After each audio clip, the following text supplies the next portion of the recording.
الترموستات الطبيعي. ايه الترموستات الطبيعي ده؟ احنا عارفين الترموستات ده الحاجه اللي بتظبط درجه الحراره.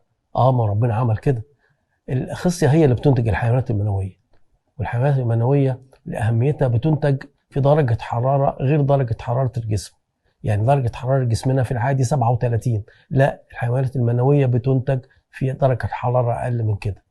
ولذلك ربنا عمل حاجه سبحانه وتعالى، خلى الخصيه دي تبقى خارج جسم الانسان، مش بطنك. كان ممكن يحطها في عينك ولا يحطها في بطنك ولا يحطها في ودنك، لا، حطها بره في حاجه خارج الجسم علشان ما تاخدش درجه حراره الجسم. لا مش كده كمان، ده كمان حوطها بشبكه عنكبوتيه من الاورده. الاورده دي هي بتحافظ على درجه الحراره، بتخلي درجه الحراره بتاعه الخصيه في الاطار اللي مسموح بانتاج حيوانات منويه كفء. طيب لو اتغيرت درجة الحرارة دي يحصل حاجات. عدد الحيوانات المنوية ممكن يقل، حركتها تبقى ضعيفة، وكمان ممكن تبقى مشوهة، خلاص يعني غير قادرة على الإخصاب، ضعيفة.